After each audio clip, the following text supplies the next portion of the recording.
향해서 실패하거든 그 손 못 자국 만져라. 고된 일하다가 힘을 얻으리 그 손 못 자국 만져라. 그 손 못 자국 만져라. 그 손 못 자국 만져라. 그가 널 지키며 인도하시리 그 손 못 자국 만져라.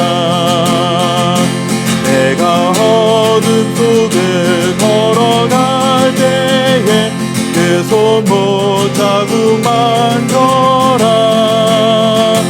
주가 참 평안을 내게 주시리 그 손 못 자국 만져라. 그 손 못 자국 만져라. 그 손 못 자국 만져라. 주가 널 지키며 인도하시리 그 손 못 자국 만져라. 내가 부활의 주 따라가려면 그 손 못 자국 만져라. 내가 주 안에서 이리 살리라 그 손 못 자국 만져라. 그 손 못 자국 만져라. 그 손 못 자국 만져라. 주가 널 지키며 인도하시리 그 손 못 자국 만져라. 너의 죄악의 짐 무거울 때에 그 손 못 자국 만져라. 마음 문 열고서 주를 모셔라 그 손 못 자국 만져라. 그 손 못 자국 만져라. 그 손 못 자국 만져라. 주가 널 지키며 인도하시리 그 손 못 자국 만져라.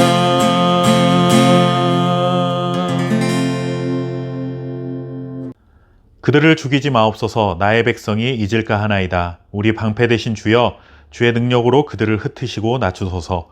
그들의 입술의 말은 곧 그들의 입의 죄라.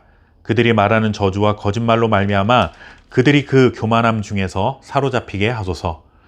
진노하심으로 소멸하시되 없어지기까지 소멸하사 하나님이 야곱 중에서 다스리심을 땅끝까지 알게 하소서.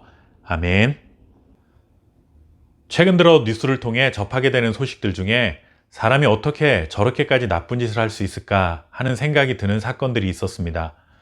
태어난 지 얼마 되지 않은 영아를 때려서 숨지게 한다거나 방치했다가 생명이 끊어지는 경우도 있고, 운전하고 가다가 시비 끝에 가족들이 보는 앞에서 입에 담기 힘든 욕설을 하거나 폭력을 가하는 경우도 있었습니다.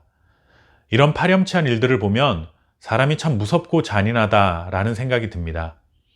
그런데 이렇게 잔인한 사건들이 있어야만 사람이 무섭고 잔인하다라는 생각을 하는 것은 아닙니다. 생각해보면 우리들에게도 이런 잔혹함이 조금씩은 다 내재되어 있는 것 같습니다. 물론 모든 사람이 다 다른 사람들로부터 비난을 받거나 손가락질을 받아야 할 만큼 잘못을 저지르고 살아가지는 않습니다. 그러나 우리의 본성 안에 전혀 그런 악함이 없다고는 자신할 수 없는 문제다라는 것이죠. 간혹 우리들은 이런 말을 할 때가 있습니다. 사회적으로 아주 큰 파장을 끼친 흉악범이 나타나면 저런 놈들은 그냥 너무 쉽게 사형시키면 안 되고 시청 앞에다가 매달아 놓고 지나가는 사람들이 한 번씩 돌이라도 던져서 아주 서서히 고통스럽게 해야 한다라고 말하는 것이죠. 얼마나 화가 나면 그런 말을 하겠습니까? 솔직히 저도 그런 생각 해본 적이 있고 또 그렇게 해야만 속이 후련해질 것 같은 느낌을 받은 적이 있습니다. 그런데 이런 모습을 보면 우리들 모두에게는 참 잔인함이 숨겨져 있는 것이 아닐까라는 솔직한 마음이 드는 것이죠. 오늘 시편에서도 비슷한 표현을 보게 됩니다. 시인은 악인들로부터 어려움을 당하기 때문에 하나님께 구원을 요청합니다. 많은 시편에서 나타나는 내용이지만 고난당하는 시인이 악인들로부터 구원을 요청할 때는 하나님께서 그들을 심판해달라라는 내용이 담겨 있습니다. 그런데 오늘 11절 말씀에는 어떤 일인지 이렇게 말합니다. 그들을 죽이지 마옵소서. 시편 59편에 나오는 악인들의 모습은 정말 가관입니다. 피 흘리기를 좋아하고 잘못이 없는 자들의 생명을 해하려 하는 자들인데 이들의 모습이 얼마나 흉악스러운지 시인은 그들의 모습을 울며 성을 돌아다니는 개와 같다라고 표현할 정도입니다.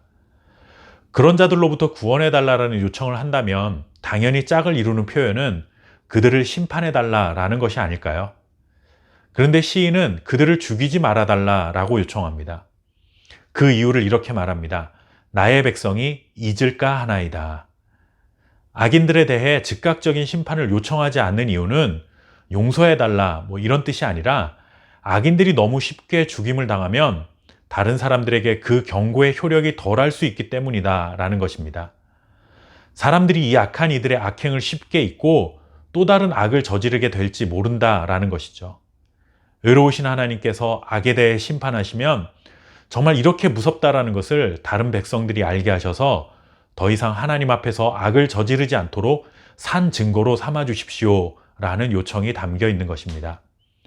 시인은 그 악인들이 즉시 심판을 당하는 것보다 하나님의 진노로 인해 그들이 비틀거리고 서서히 곤두박질 쳐서 소멸되기를 구한 것이죠. 그래서 결국 하나님이 정의와 공의로 온 땅을 다스리신다는 사실을 알게 해달라라는 것을 요청하고 있습니다. 하나님의 인자하심과 긍휼히 여기심은 우리가 다 말할 수 없고 헤아릴 수 없이 큰 것이 사실이지만 그렇다고 해서 하나님의 모든 악에 대해 눈 감고 계신 것이 아님을 온 세상이 알도록 해야 한다는 것입니다. 하나님의 의로운 심판은 죄를 범하는 자들에게는 두려움이지만 하나님의 뜻 안에 살아가는 자들에게는 하나님의 구원과 보호하심의 또 다른 표현이 되는 것이죠. 하나님의 인자하심을 사모하며 하나님을 피난처로 삼고 살아가는 자들을 위해 하나님은 악한 자들을 반드시 심판하시는 의로우신 분이십니다. 이 세상의 악이 잠시 이기는 것 같아 보일지라도 하나님의 심판을 잊어서는 안 됩니다. 하나님은 반드시 모든 악을 이기시고 의의 길에 서 있는 자들을 구원하실 것입니다. 오늘도 이 사실을 신뢰하시고 하나님의 뜻 안에 온전히 거하는 그런 하루가 되시기를 바랍니다. 감사합니다.